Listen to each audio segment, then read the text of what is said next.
Just want to congratulate all of you again on having been awarded a planning grant. And most of you have submitted your grant agreements to me, which is great.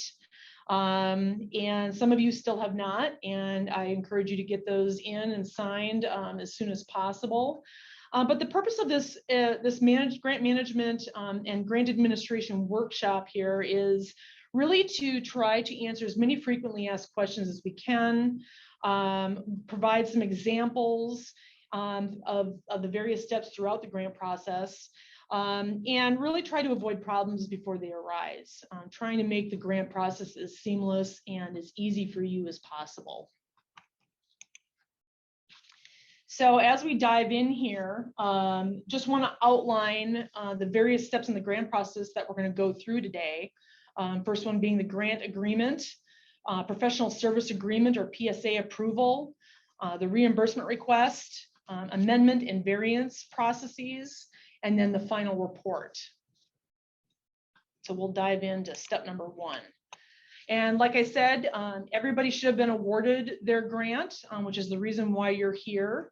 And I encourage you all to read through your grant agreement if you haven't, read through it thoroughly, and just pay close attention to what's in it, because what is in the grant agreement serves as the foundation then for your project and what will be eligible then for reimbursement down the road.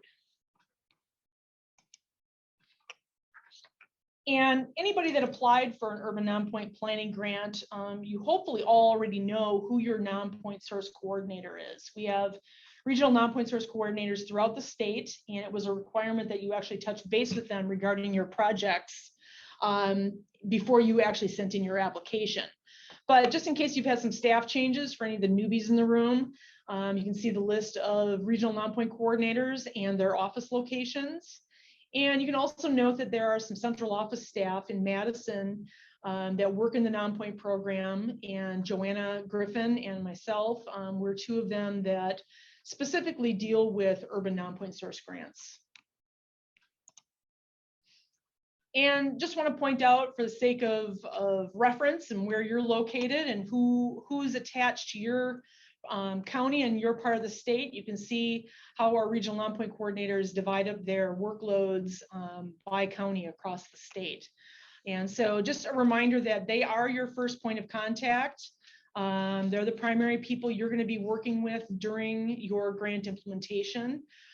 So don't be shy, and feel free to contact them when you've got questions. All right, so we're going to dive into step number 2 here. And PSA is short for Professional Service Agreement Approval. Before you begin your planning project, there is a required pre-approval that you do need to be aware of, and it's the PSA approval.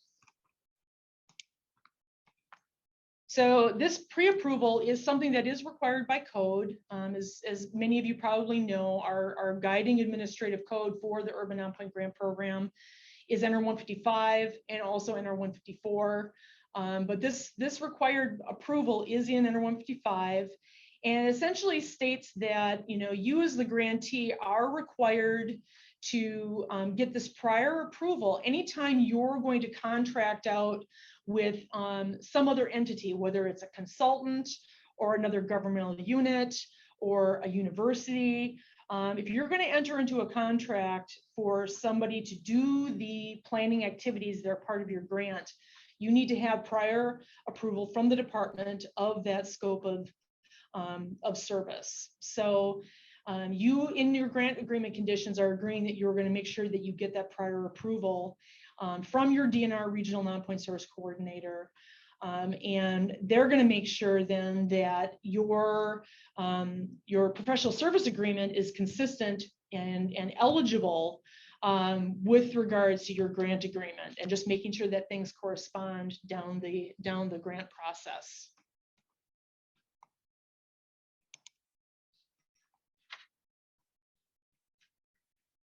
And this is what a professional service agreement letter, approval letter, looks like. It will be on DNR letterhead, and it's going to reference the project name. and it should be signed, like I said, by your regional non-point source coordinator. The letter may be sent to you, will likely be sent to you via email, and we don't do a lot of snail mail anymore. And just want to point out that an email message or verbal approval is not approval. You should be looking for a letter like this, and you should keep it with your grant records to ensure that your planning activities will be eligible for reimbursement. So we're going to dive into this a little bit because, again, this approval sets the stage for your planning activity eligibility. So up at the top, you can see that the letter is going to identify that the various planning deliverables have been approved. It's going to outline the various planning deliverables that you said you were going to do in your application and then subsequently listed in your grant agreement.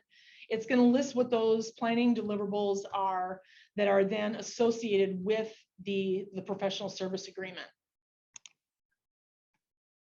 And then what it does is it lists the approved PSA scope items in concert with the eligible planning deliverables from your grant.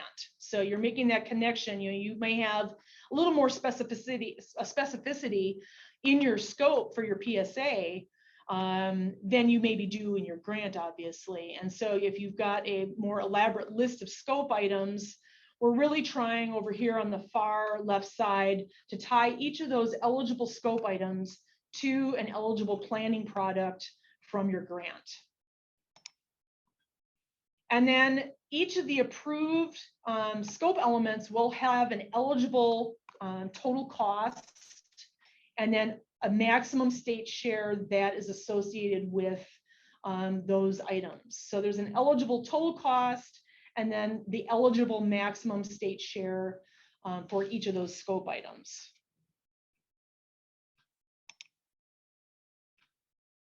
And then down at the bottom, there are the approval conditions. It's important to note that if any of the grant deliverables are not completed via your scope of services, we're still expecting that you as the municipality, as the grantee, will end up developing those deliverables. So if it turns out you then have the staff capacity to be able to complete them, the expectation is that you're still going to move forward with that. And I will say too that each of these budget lines in the state cost share associated with the various scope portions, this does serve as a maximum for each of those portions of your scope of services.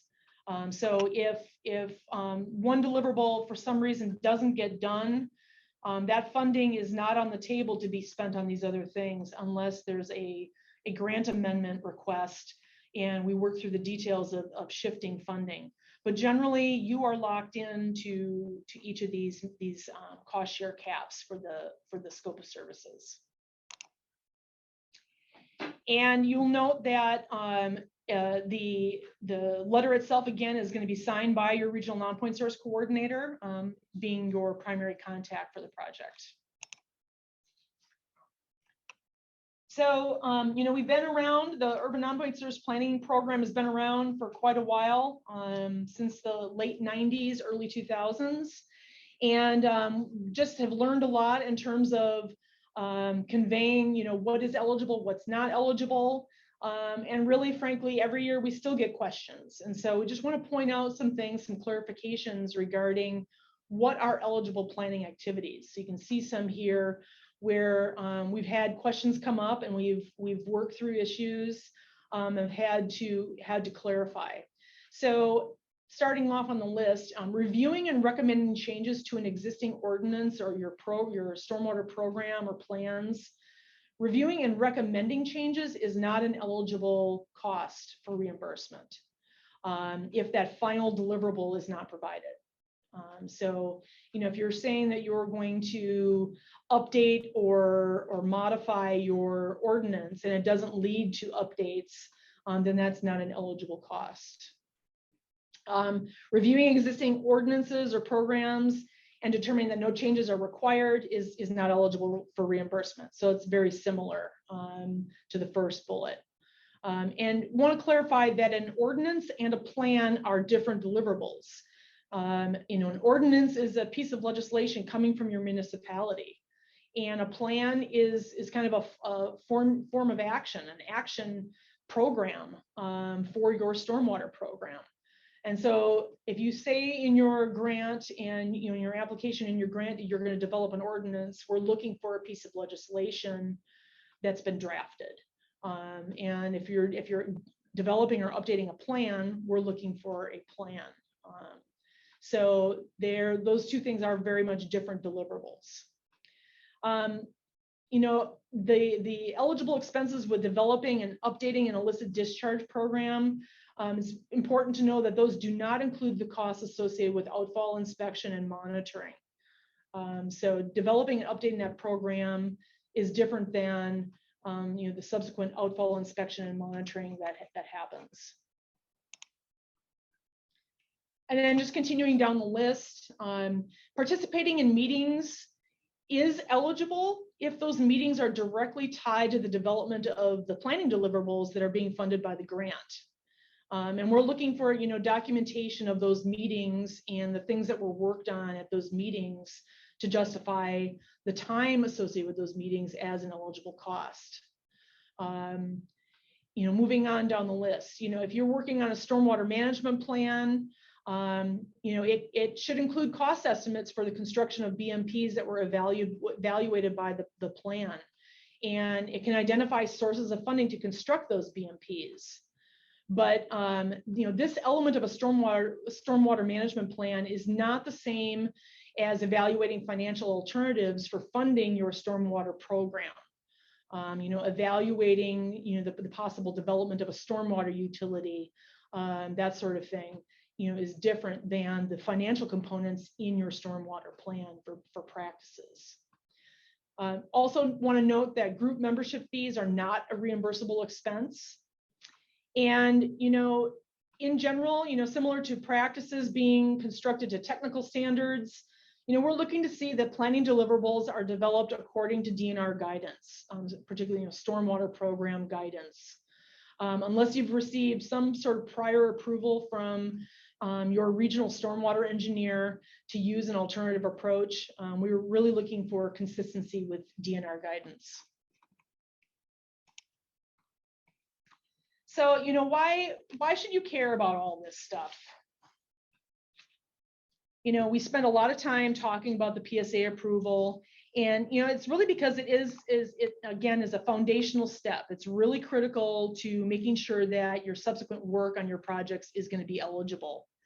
They need the consultants that are working on your projects need to have a clear understanding of what is expected of them and what is ultimately going to be then eligible for reimbursement. So, again, I'm just going to reiterate that, if planning activities are undertaken that don't provide the required deliverable, or if the required deliverable doesn't meet DNR requirements, it's still the municipality's responsibility to provide those in order to get reimbursed. Sometimes we get down to crunch time at the end of projects where the grant period is getting ready to close out, and products may not be done yet. And if the grant expires and the products aren't done, we still are going to be looking to the municipality to make sure that those planning products are in fact completed. And we really want, like I said, just clarity. That PSA approval is really just hoping to set the stage so that things go smoothly down the line. So I'm going to take a quick drink of some tea here, quick.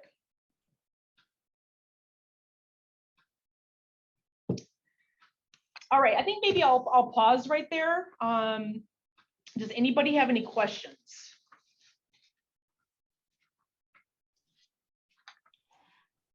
As of right now, Corinne, we're not seeing any questions, but just as a reminder, if you do have questions, please use the chat feature and send them directly to the Q&A monitor.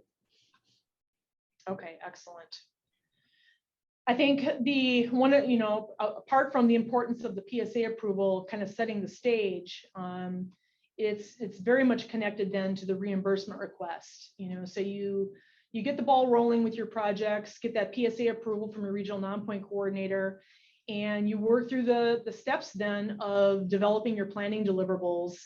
And eventually you're going to probably want to get your hands on the grant funding. And so we're going to talk about the reimbursement request process. So, here too, thoroughness and completeness is really important.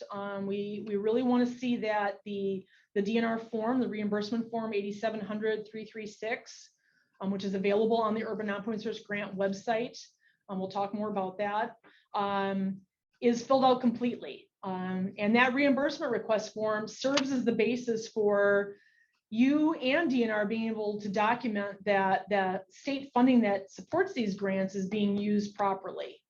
And for cases too of being, being prepared for audits, both municipalities and the state are subject to audits. And so just making sure that all of the I's are dotted and T's are crossed in terms of appropriate use of the funding is so important. And frankly, having your reimbursement form be completely filled out and filled out thoroughly speeds up the process for you getting your reimbursement check. So, pay close attention to the fields that are on the form and try to fill it out as completely as you possibly can. And if you've got questions, by all means, ask your regional non-point coordinator for help. So one thing that's different than Urban Nonpoint Source construction grants is that planning grantees can actually request partial reimbursement for costs that have been incurred on their project. You can be partway through the development of your planning deliverables and seek reimbursement. You don't have to wait till, like as an example for a construction project, you have to wait till that BMP is fully installed before you can seek reimbursement. So in the case of planning projects, you can seek reimbursement partway through the process. We do withhold 50% of the eligible request or payment request until the end to just ensure that the planning deliverables ultimately get developed, and you will then get the other half of those initial pay requests at the very end in your final reimbursement.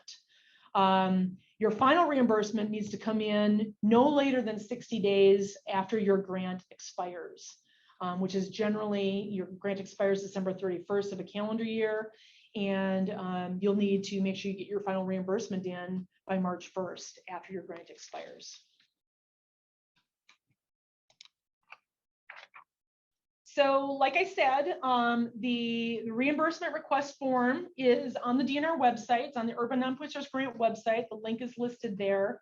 And it's really important, again, for continuity through your grant process that you populate your form with as much information that preceded it. So take as much information from your grant agreement form, and maybe it's also coming from your PSA approval.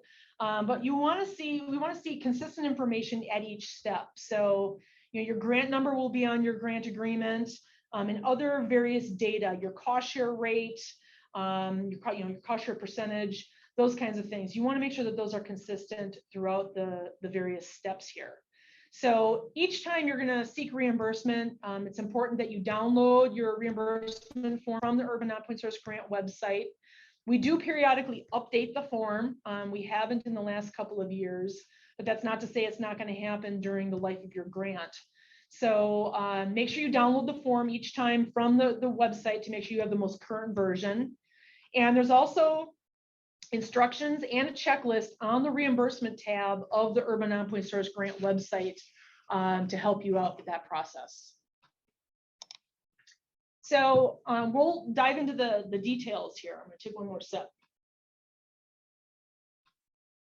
We had a TRIM grant webinar earlier this morning, and I haven't talked this much in the face of living in COVID land here. Don't get to talk to people as much as we used to. So my voice is going a little bit. So bear with me. So let's dive into the details of the reimbursement form. Here we're looking at the top of page 1. And pretty basic information here. You put your municipality's name and where to mail the check. That should really be consistent, again, with the contact you listed with your grant in terms of your project contact information. You got your project name and grant number. and the associated cost share rate that is in your grant agreement. And you're going to want to number your pay requests in sequential order. And then here we've got the period that's covered by the request. Obviously, in order for costs to be eligible, the period covered by your reimbursement request needs to be within your grant period. So it should not precede your grant or succeed your grant period. And you need to let us know whether it's a partial or a final request.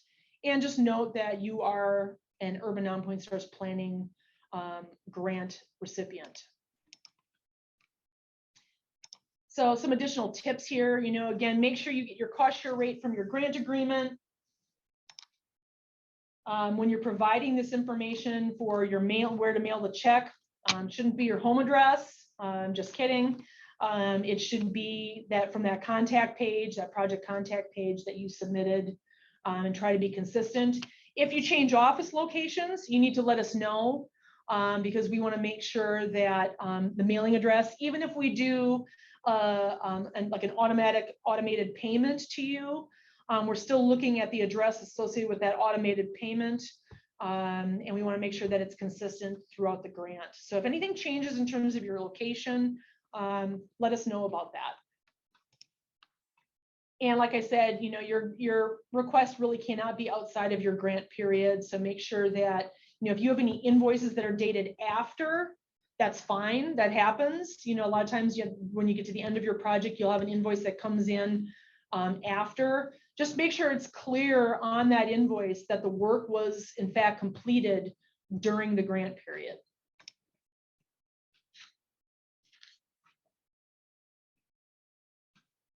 So still on page 1, you're going to see there's various blue cells for you to fill in. I'm going to go back one more page here. So you'll be filling in the blue cells in the middle column. You'll list your total grant award amount, any prior reimbursement amounts that have already been paid out to you. You'll list those there. You're going to note, actually this will self-populate. The reimbursement amount that is requested will actually self-populate from table 1 on the next page of the reimbursement form. And then ultimately, you'll have your reimbursement balance in terms of what your grant balance is after that reimbursement. In your final reimbursement request, you're actually going to put in your previous withholding. So if you've done multiple partial payment requests, like I said, we will be withholding 50% of those payments, and those previous withholdings should be reflected in this cell right here. And then as is mentioned in this yellow area, you're going to leave that blank. I'll be using that to verify amounts when I am reviewing your reimbursement request. And then last on the certificate, or last on the page 1 of the reimbursement form is the certification section. All of your reimbursement requests should be signed by the authorized government official for your municipality. The consultant is not the authorized government official. So whether that rep is going to sign or type in their name, minimally then if they're going to type it in, we want to see that that authorized representative is the person that emails the reimbursement request to DNR. So it's fine to type it in. Like I said, all of the blue cells listed in this certification section are fillable. So please supply that information and then email that reimbursement ultimately first to the regional non-point coordinator for review. And like I said before, if anything changes in terms of your governmental authority, let us know. If you need to update your resolution that you submitted with your application or had submitted prior to your grant award, please do that. We want to make sure that you have minimally all of these bulleted items that are the key grant steps throughout your project. Generally, this is a template that we provide to you in our grant application materials. If possible, we always encourage our grantees and applicants to make their authorizing resolutions as generic as they can, meaning try not to name names, put position titles in there. You know, if it's your director of public works that is going to be your authorized representative, then put the title in there rather than the name of that person. Because if you have staff changes, then if that person is named, you're going to have to update your resolution. And it's okay to have resolutions actually that are generic enough that can be used from year to year. We get that question all the time. Do we have to have a new resolution every year? And no, it really all depends on how you've worded your resolution. And if you've made it generic for Urban Nonpoint Source grants, then great, then you can use it from year to year. But whenever something changes in any of these fields that are customized, you'll probably need to update it. Okay, so moving on to page 2, this is where things get a little more tricky. Page 2 includes table 1 and table 2. You can see here table 1 being the cost share calculation, table 2 being where you put your reimbursement documentation. So we'll start first with table 1. Let me take another little sip of something here. So going across the columns, table 1, you're going to list the cost share recipient. Now, in the case of urban grants, that's you, the municipality. So you'll list you, the municipality, because you're the one receiving the cost sharing grant. You will identify the practice, or in the case of planning grants, the planning activity that is being implemented. How many of that planning activity? You're going to see a lot of overlapping language here for construction projects. So we kind of treat planning activities like BMPs. Don't be flustered by that. Your planning activities are essentially the BMPs of your planning grants. So the total cost of your planning activities, the cost share rate that's going to come from your grant agreement will then auto-populate the eligible state cost share in this column. And then getting over to the far right, then you actually do have to fill in the reimbursement request column. You can't just assume, leave it blank and assume that you're going to be reimbursed the maximum eligible state cost share. You need to tell us exactly how much you're requesting for payment on that particular planning activity. And if your planning activity is not complete, then you check no. If it is complete, you check yes. Pretty straightforward there. So here, let's look at an example here of what it looks like as you fill it in. So again, cost share recipient is going to be you, the municipality, whatever it happens to be, which city or village. You're going to fill that in. The planning activities can be populated via a drop-down. There can only be one planning activity per row, so you're not going to be lumping here. But the various things that you agreed to work on as part of your project are going to be listed here, and you'll select one per row. And so in this slide, you can kind of see the whole completed table 1. So you got the municipality, the planning activities, cost, the expenses, and then that reimbursement request. So like I said, each planning activity needs to be in an individual row, and really the drop-down boxes kind of force that to happen anyway. You're not going to be lumping planning activities. And you're not going to be able to combine those planning activities into one row. So even though you may be doing utility formation and maybe lumping that information, some of that information into your stormwater plan as part of one document, we still want to see that you worked on utility formation or financial feasibility mechanisms separately, and the costs associated with that separately from your plan. And again, this reimbursement column has to be filled in. Otherwise, we will return the reimbursement back to you. We can't take for granted that you're going to always be requesting the maximum. Sometimes if you've got other funding sources at play, you may end up asking for less. But just know that this column here is your maximum that you can request. And then, as we segue to table 2, where you're going to put your documentation for your reimbursement in the table, it's really helpful to notate on your invoices which planning activities are tied to a given proof of purchase. So if you have invoices, multiple invoices coming from a consultant in a given reimbursement request, it's really helpful to notate, even if it's in handwriting, it's fine.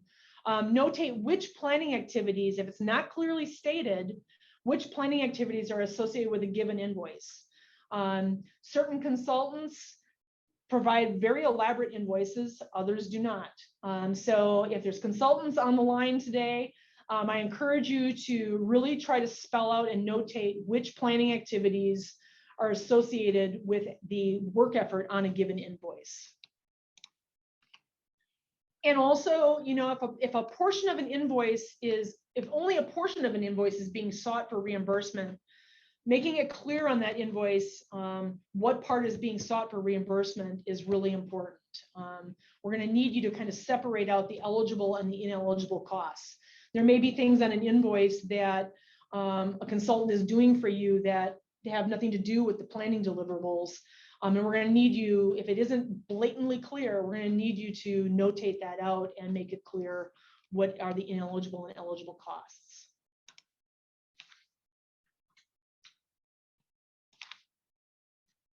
So moving then down now to table 2, you know, again, this is where you're going to put your payment documentation. Excuse me, your proof of purchase documentation. In many cases, the document type that you're going to be submitting as proof of purchase is an invoice. Sometimes though, maybe it's a bid or an estimate or a work order. Those are all fine. In some cases, it may be a contractual agreement.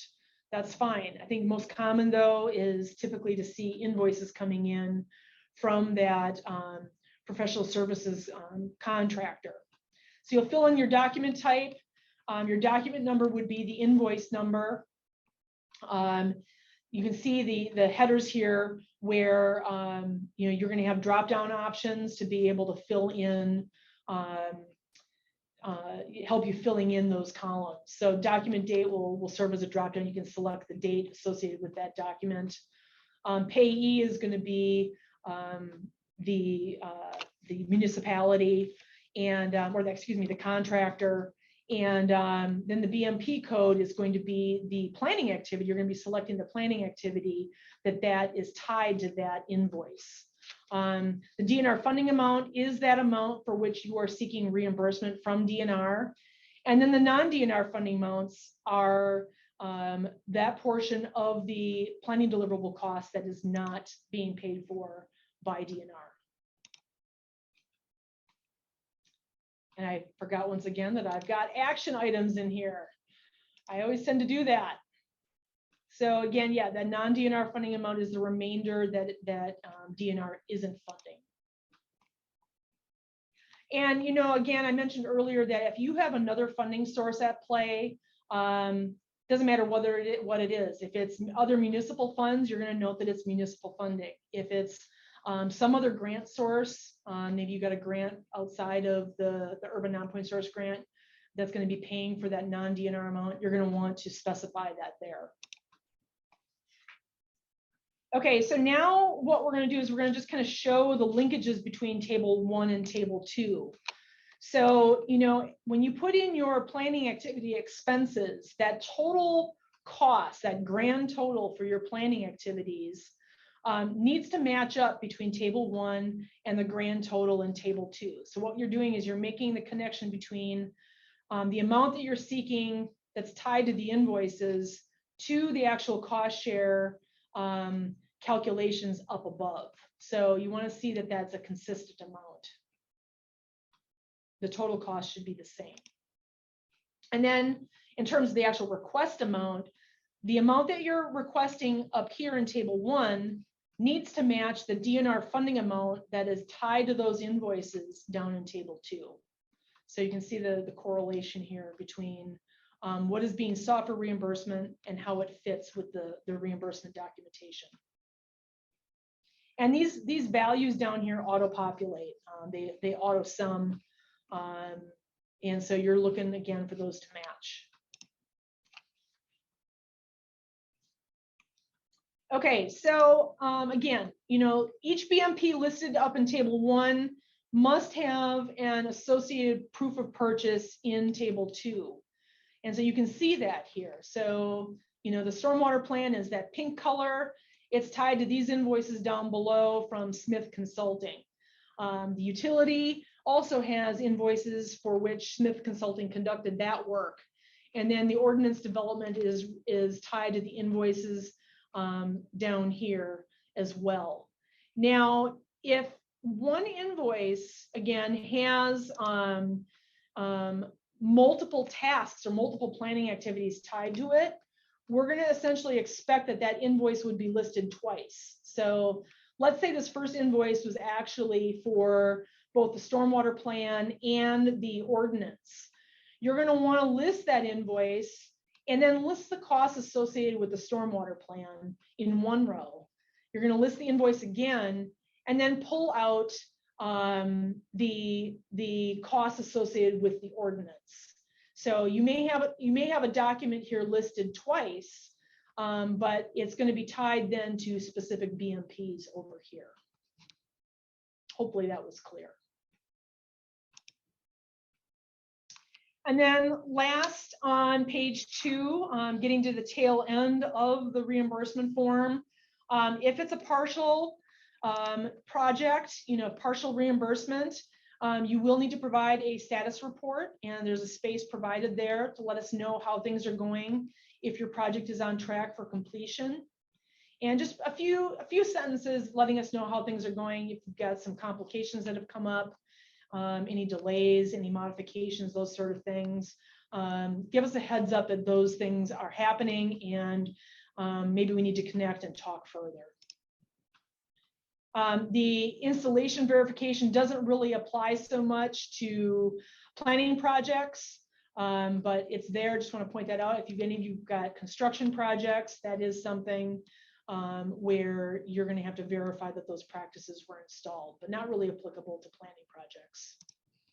And then last but not least, we've got the regional coordinator section. Like I said, you will be submitting your reimbursements first via email to your regional nonpoint coordinator. That begins the submittal process. And they will be the first set of eyes reviewing your request. And then they'll fill this out, letting us know that they've approved what they need to approve before sending it on to me in the central office to then do additional review and ultimately, hopefully, make the payment. So I'll pause there, see if we've got any questions. All right, as a reminder, please send all of your questions to the Q&A monitor and through the chat. We do have one for you, Corinne.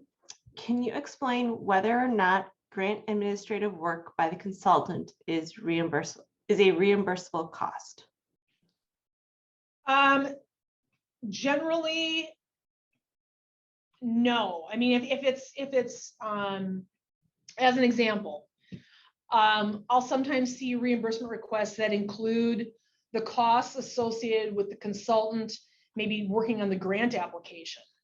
They'll try to seek kind of back reimbursement for those grant activities. That is not eligible.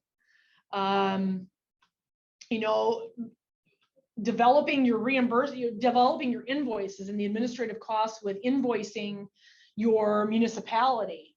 You know, the costs associated with your consultant for doing that internally at their consulting firm, that, you know, that cost is eligible. That's part of the overall project cost to implement that project.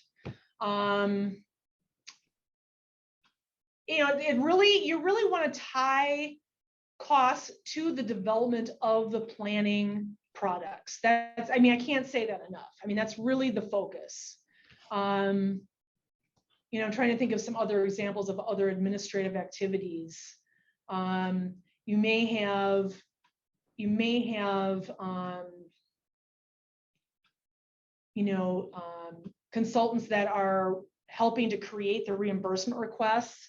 And my understanding and recollection is that that would not be an eligible cost. You may be helping to put together the reimbursement request for the municipality. And I can check on this, but my recollection is that that is not an eligible cost. I can verify that. Okay. You know, really, like I said, what we're looking for is costs that are associated with the development of the planning deliverables themselves. Okay. Another question here. Can you provide an example of documentation for work completed by municipal staff? A lot of municipalities, we get this more so on the ag side with some of our trim grants, less so on the urban side because most of our municipalities are hiring consultants. But most municipalities have a tracking system for tracking their staff costs. And, you know, you can supply, you know, spreadsheets showing the tracking of who was doing the work, what their pay rate is, and then what the associated number of hours was, and then the total costs associated with that work effort. So you can supply those spreadsheets or those reports from your payment system. You know, as long as you're tying work hours and work effort in your own time coding system to those planning deliverables. Okay. Another question. Are there specific requirements for timesheet reporting for municipal staff time match? Read that again. Are there specific requirements for timesheet reporting for municipal staff time match? It's pretty much the same as if you were seeking reimbursement for it. You know, you need to just note what part is being attributed as match versus not, and really, you know, it holds for almost any eligible activity. It's going to be the same kinds of documentation that you would need to provide, even if you were seeking reimbursement for that activity. So again, you know, your own staff tracking documentation. All right. Well, that is all the questions we have right now. So if you want to, oh, never mind. I have one more that came in here. Okay. All right. If a consultant invoice covers 3 planning tasks, is it okay to seek reimbursement for 2 tasks, but request reimbursement for the 3rd task at a later date? Yes. Okay. Yes, it is. I mean, again, that's where that notation on those invoices is so important. You know, it's fine if the consultant has billed the municipality for multiple things, but if you're only seeking reimbursement for a portion of the things, 2 of the 3 things, then you need to note that on the invoice. And then you're going to carry that information over to table 2, in that you're only going to list 2 of the 3 planning activities in table 2, and then ultimately in table 1 up above that. So it's just a matter of just clearly documenting and notating. All right, we got another one that came in. As we finish goals, does the cost share request follow suit? If we finish the ordinance goal and submit for reimbursement now that it is finished, is that final request due to goal completion or partial because it's only part of the grant? It's only partial. You know, essentially, if you've got multiple planning products, like I said, it's fine to seek partial reimbursement, but we're looking at that planning grant, that project, holistically. It's not just the individual pieces. We want to see that whole project that you applied for, got the grant for, come to fruition. And so even if you got some of those planning products done earlier, we're still going to be doing those withholdings until then the final project is done.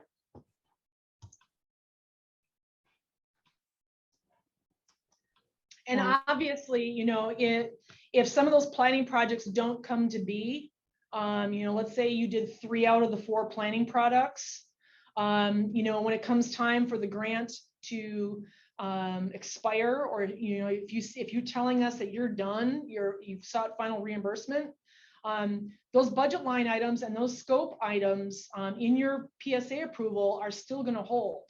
You may have underspending then on your grant. Because that money that didn't get spent on the one planning activity doesn't automatically become available to you. So, you know, we're really, like I said, looking at these planning projects holistically as a product. Great. Well, thanks, Corinne, and thanks for all of the great questions. I think that wraps up for this section. So if you want to move on, and if there are any more questions, we can always circle back at the end. Okay, that sounds good. And I will follow through. Whoever asked the question about administrative costs, there's some things, like I said, that are blatantly obvious. Like I said, trying to get payment for putting the application together, that absolutely is not eligible. But let me circle back with whoever asked that question, because, again, there's a little bit of gray area just in how those administrative actions, activities are tied to the planning deliverables. So I can follow through with that. A little bit more of a gray area. Okay, so we're going to move along here. Things don't always go as smoothly as we would like in our projects. Sometimes we realize once we dive into them that changes need to be made and adjustments need to be made. And so next we're going to talk about amendments and variance requests. We're lucky that we have the opportunity to make changes throughout the life of a project if it comes to be. So first, what is a grant amendment? Again, that grant agreement serves as the foundation for what's eligible in your project. And if it looks like something needs to change in your grant, in your project, you're going to need to potentially request a grant amendment. And that's a change to one of the conditions in your grant agreement. If you're thinking, and we're going to walk through the process for determining whether or not you need an amendment, but if you're thinking you do, you need to get that done before the grant expires. So make sure you get your request in early. If the sooner you know that a change is happening, the better, because you really need to have that grant amendment in place before you take any action or incur any project costs that are inconsistent with your current grant agreement.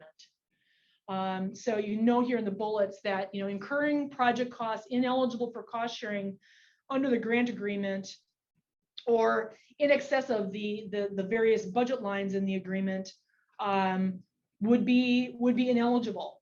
So again, you want to get in early if you feel like something is going to change in your project. Adding or eliminating planning deliverables, something goes haywire in what you think you're going to be able to accomplish or what you need to do.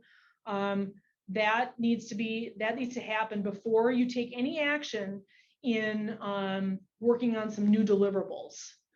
That amendment needs to happen. And changing the location of your planning area, that too. If you're going to do anything that is affected by a change in your planning area, we need to have that amendment in place before you make those changes. So, the most common type of amendment that we get, no surprise, are extension request amendments, time extension requests. And as I mentioned at the TRIM grant webinar this morning, we've been pretty lenient going through the pandemic with offering grant extensions. Planning grants, as you all know, are 2-year grants, and you do have the ability to request a 1-year extension with justification for it. You're going to have to provide some justification. It's not automatically a slam dunk. But given COVID, in the last 2 years, we've been fairly lenient. If you are looking to somehow increase the state share amount of one or more of your budget lines, that would be considered a budget amendment, and you would need an amendment for that. And we talked about adding or removing or replacing some of your planning deliverables, or changing your project planning area. That's a scope amendment. And you would need to request an amendment for any of those kinds of changes. And then any other change in your grant conditions, that's kind of the catch-all. It's important to talk through any of those anticipated changes that don't maybe fit in the other 3 amendment type categories. Talk through those with your regional nonpoint coordinator. So no surprise, DNR's got a form for this. We do have an amendment form, that amendment request form that is available on the DNR Urban Nonpoint Source Grant website. And in order to formally request an amendment, you need to fill out the form 8700-308. And the form just essentially asks questions that help you determine, Part B there, it helps you determine what kind of amendment you're actually seeking, ultimately under Part C. And then based on the answers to your questions and the type of amendment you're requesting, the form will then further open up sections to provide documentation and justification for the amendment that you're seeking. And so here, this is actually an Urban Nonpoint Source construction example, but not overly different for planning, really. So, you know, you can see in this example, they are seeking a request to extend the grant. And then they're also looking to add a practice to their grant. So the same would be the case for if you were to add a planning activity. You can see that listed here. And based on the line of answers here, it is telling the grantee that they essentially need to request an extension amendment and a scope amendment. And like I said, there's additional pages to the amendment request form where you'll provide additional justification for why you're making the request. And you'll submit this form to the regional nonpoint coordinator. They will do a preliminary review. And then once their review is complete, they will send it on to our central office grants team. We have a team of community financial assistant and runoff management supervisors and staff. And we go through these scenarios and these requests and make decisions in whether to approve or not.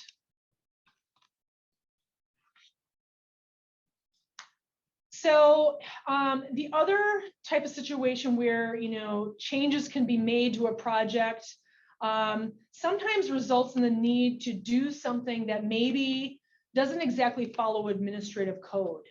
You know, like I said before, the guiding code for this program is NR 154 and 155, and the code does allow us to issue variances. So you know, a variance again is this exception to a requirement in the code. You know, sometimes there's things that need to be done in projects that are really, you know, essential to meeting the water quality goals of the project, or maybe somehow in implementing the project itself, the grant, you know, the various grant actions, or where, you know, the exception to the code may be good in the best, you know, in the best interest of the program itself. I will say though that we're not able to issue variances in all instances. When something is in statute, we are not allowed to issue variances from statute. So just know that, you know, again here, you know, getting an approval for a variance is not a slam dunk. You have to provide justification for it.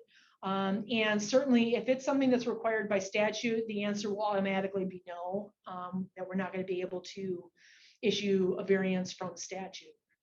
The most common type of variance that we get is to seek a grant extension beyond the maximum. Like I mentioned, the code allows you to request a 1-year extension. There have been instances particularly based on TMDL development issues and trying to anticipate your planning needs in line with the requirements in a TMDL. Sometimes there's been some lag time there, and there have been times where there's been more time needed to meet those requirements. And so in order to seek a 4th year, as an example, 4th year, that second time extension, you will need to request a variance from code to get that 4th year extension. So, you know, again, in terms of what you as the grantee are required to do, that request needs to be in writing.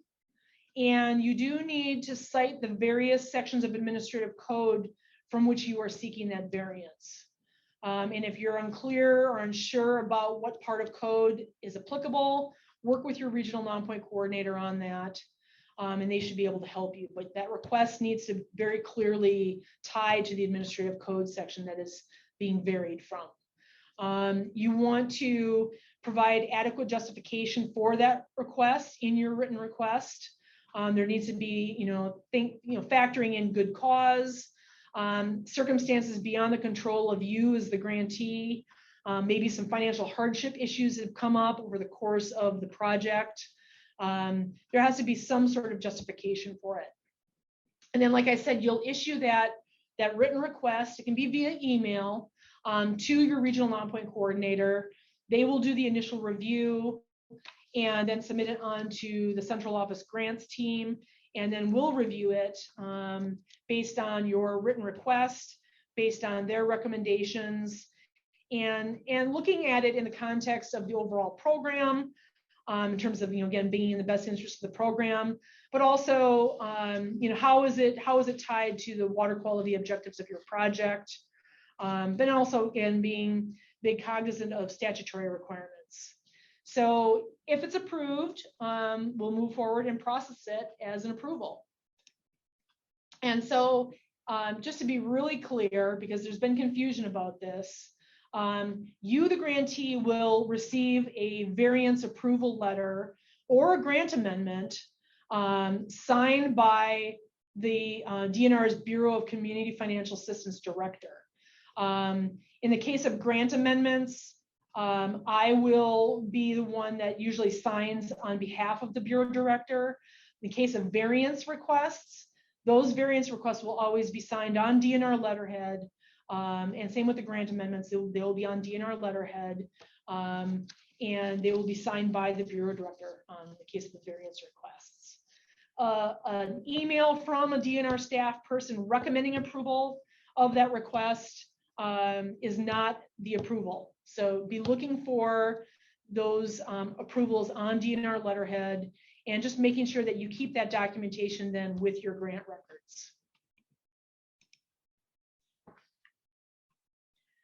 All right, so last but not least, we're going to touch on the final report. And this is kind of the last step in your project, So at this point in the game, you will have gone through and developed all of your planning deliverables.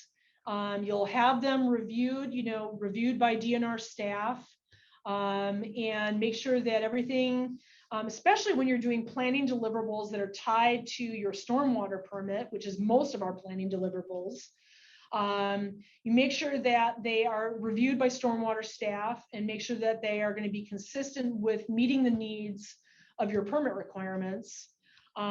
Those approvals happen, and that review all happens before you submit your final report. And so we're not going to go into that so much today as actually the final report step itself. So, assuming that you've had all of your planning products reviewed and approved by the appropriate DNR staff, whether it be the non-point coordinator or applicable stormwater staff, you are going to be required, everybody that has a planning grant is going to be required to submit a final report.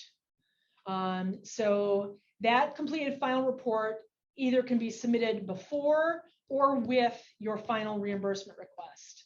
Once your project deliverables are all done and, like I said, finalized. So the final report form is available on the DNR website. We'll walk through it a bit. And along with again, with your final report form is on the DNR website. And at the very latest, if you're going to submit the two together as a package, again, they need to be submitted within 60 days of the end date of your grant. So that's usually about March 1st of any given year. And some of you may have been hearing through the grapevine, we don't have a lot of urban non-point grantees that are also applying for targeted runoff management grants. But if you have a targeted runoff management grant, if you're one of those counties that also applies for urban grants and are on this webinar today, we have developed something known as the BMP implementation tracking system. And eventually, not any time in the next year, but hopefully within the next year or two, you're going to be seeing that the final report is not going to be a fillable PDF form, but is instead going to be something that you're going to submit via the implementation tracking system. It's a web-based, GIS-based system that will make it much easier for you to submit your information to the department. And then it'll be an easier way for us to kind of evaluate the program, query information, look at where planning projects are happening on a map throughout the state. And it's just going to lead to just better data management for the program itself, and hopefully data management for you, particularly if you're coming in for multiple Urban Nonpoint Source grants. There will be a module for both planning grants and Urban Nonpoint Source construction grants for the final report. But for now, like I said, on the Urban Nonpoint Source grant website, there under the resources tab, there is a link to the final report form and an instruction document for the planning grants. And it just points to that. And with anything in our grant program, we encourage you to read the instructions. We make instruction documents to hopefully make filling out the form easier for you and clear. And essentially hold your hand through the various data fields on that form to make it as painless as possible. So looking at various sections on the form, it's really pretty straightforward. The grant information section is asking for the basics. Make sure you got your grant number consistent with your grant agreement, and that your contact information here is consistent with the project contact that's been working on your project through the whole implementation of your planning grant. Your project location for planning grants, we're looking for obviously your municipality name, that's pretty clear. Looking for a latitude and longitude that is usually in the center of your municipality. We're not expecting you to somehow outline that for different parts of your municipality, but giving us a lat long that is pinned to the middle of your municipality is important. And it'll be much easier in our BITS data system because you'll be able to click on the map and geolocate your municipality on the map for your projects. And also, again, pretty clear here you're going to be able to pull down in the drop down your hydrologic unit code for the watershed, the 12-digit hydrologic unit that you're working in for your municipality, and identify your receiving water body, and then also the primary water body associated with your project. Your receiving water body is going to be kind of that main water body that is running through your municipality. And then that primary water body is in many cases, it could be the same, but in some cases it may be a more downstream water body tied to when you actually address the water quality need of your project in your grant application. So it may be a downstream water body that's impaired or has a TMDL that your receiving water body drains to. And you can use the surface water data viewer to identify those if you've lost track of that. Now, in the project area, you're going to simply identify the overall project area that's covered by, in general terms, that's covered by your planning products. And you can list your individual planning products there. And if you've got multiple locations, you can actually click the plus arrow here. If you've got multiple 12-digit HUCs, if you've got multiple water bodies, you can break it out further on your final report. And we have a little flow diagram here that helps you determine if you've got more than one project location. If your entire project area is located within one HUC, HUC 12, the answer is yes, you have a single location. If it's not, then you have multiple project locations, and you'll have to fill out that location section for the various HUC 12s. Is your project area located within the same municipality? The answer is yes, you have one location. If not, you're going to have multiple. If it's a project area comprised of a single contiguous area? The answer there is yes. Then you have a single project location. Otherwise, if it's not, then you're going to have multiple project locations, and you'll have to fill out multiple project location sections in your final report. So then moving on to your planning deliverables, each applicable category of planning deliverable has a section for reporting out in the final report form. So you can see that there's one for ordinances, for the stormwater quality management plan, for the financial feasibility analysis, and for program development and implementation activities on this page. So depending on what deliverables you said you were committing to and that you developed, you're going to fill out maybe one, maybe multiple of these sections. Oh, pardon me. On this page of the final report form. Oh, let me go back up. Hang on 1 second here. So you can see here in column 1, you're going to use that drop down, and you're going to essentially identify the planning deliverable developed. In column 2, you're going to further tell us what kind of planning deliverable you developed. Is it something where you're developing something that was new, or are you updating something existing? And then in the third column, you're going to enter the number of acres associated with that planning deliverable in terms of the applicable planning area covered by that deliverable. In the next set of columns here, going down the page here, if you developed an ordinance, you're gonna tell us the name and the number of that ordinance, and just again in very general terms, briefly define the purpose of that deliverable or why an update to that deliverable was needed. And then over here, we talked about deliverable reviews. Was your planning product? It should have been reviewed and approved by applicable stormwater staff. And so you're going to want to note that in the far right column.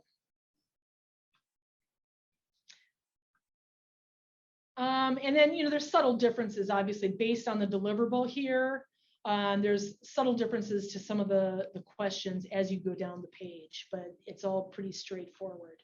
And if you have any questions about how to fill out some of these sections, again, that's another area where please contact your regional non-point coordinator. And if you have multiple deliverables within a category, if you did multiple ordinances, then you can click the plus sign over here to expand, to create another deliverable and report out on the multiple kinds of ordinances that you produced.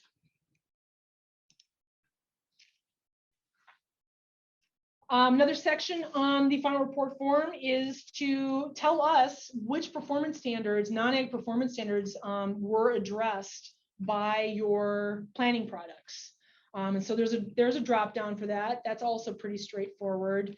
And you're going to want to tell us for that performance standard which deliverable goes with that performance standard and how they're tied together. Again, in general terms.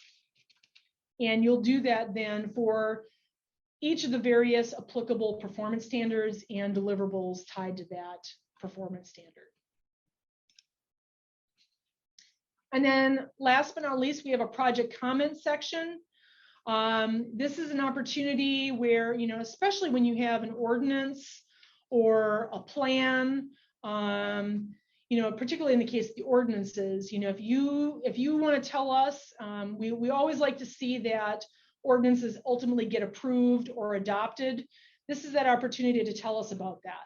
So you can tell us about challenges and accomplishments associated with your project, but it also gives the ability to tell us about, acceptance and approvals or formal adoption of things that were part of your planning products.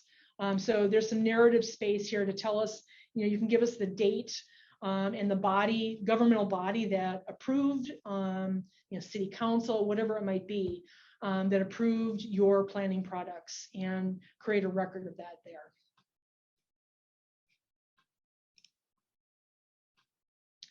So, with each final report, there's always been required attachments. Obviously, we want to see your final planning products. We want to see that, that you've provided, you come down to the bottom here, that you've provided an aerial photo map of your planning area, any other GIS mapping information. Water quality monitoring doesn't really apply here. That's more applicable to construction projects. But just, really want to see particularly those planning deliverables be provided in their final form. And we actually did a process change this year because so many of our planning deliverables that you guys work on are tied to your NR 216 permit, your stormwater permit. It is really helpful for our stormwater staff to have access to those planning products, and for us in the grant programs to have a consistent place to store them.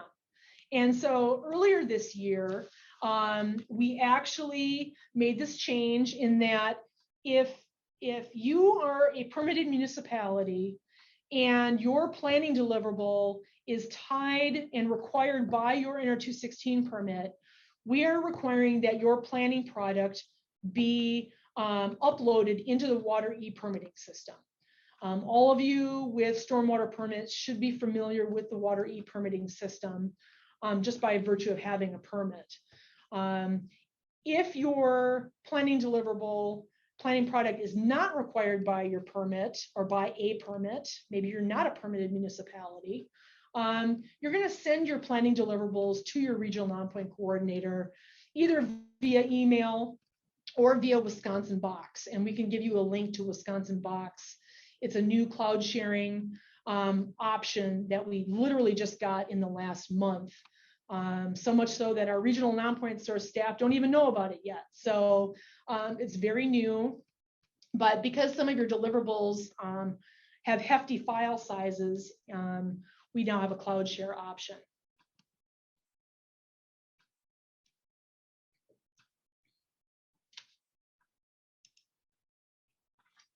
So last but not least, there's an opportunity to certify, have the authorized government official certify your report. And again, it should be that authorized government official that signed your grant, submitted your reimbursement requests, and then ultimately will sign off that the final report is correct and true. And again, if you have any changes, modify your resolution as needed or if needed. But certainly do let us know about staff changes in your municipalities to make sure that we don't flinch essentially when we see a different person's name in the signature line. And then last but not least, just want to remind you again of where your regional nonpoint coordinators are. Those of you that have stormwater permits, I hope you also know where your stormwater specialists and stormwater engineers are located, and who your respective stormwater staff are across the state. But for the sake of your grant implementation, your regional nonpoint coordinators are your main points of contact. The one exception where we actually split tasks is in South Central region here. You'll see that Dan Bekta takes care of urban nonpoint grants as opposed to Dale Gasser taking care of trim grants. Otherwise, all of the other staff around the state handle both types of grants. So keep in touch with them and let them know about changes to your projects, hopefully before they happen, particularly in the case of amendment request needs. And with that, I will open it up to questions.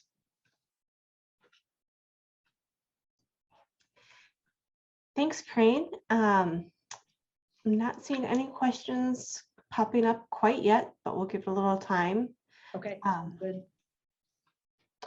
Since we are nearing the end here, I am going to launch a quick poll. This is for both Rachel and I for our reporting with extension. If you wouldn't mind taking a few seconds to complete this short poll, that would be Great. In the meantime, we will see if there are any questions that are coming through to our Q&A monitor.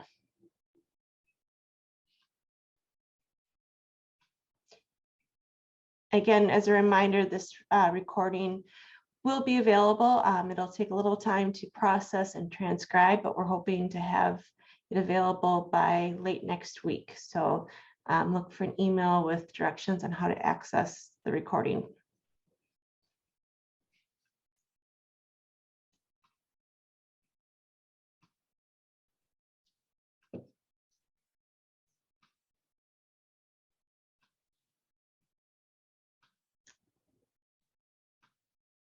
Still no questions coming in, so we might be wrapping up a little bit earlier. Okay.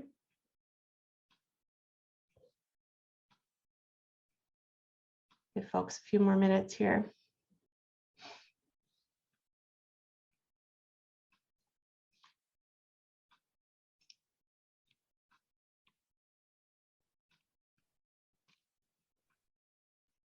And just a reminder while we're waiting on questions, like I mentioned at the beginning, there are a few grantees that have not yet signed and submitted their signed grant agreements. I think I have 4 to be exact.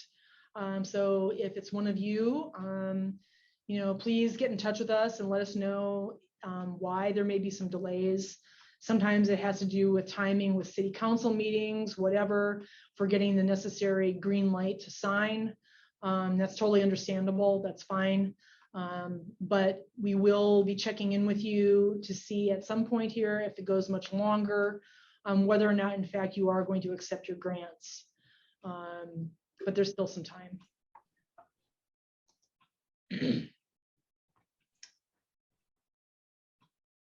All right. Well, thanks, Corinne. I think seeing that there are no questions coming in right now, we will wrap up today's webinar. So thank you so much, Corinne. Thank you to Joanna and Rachel for helping me behind the scenes.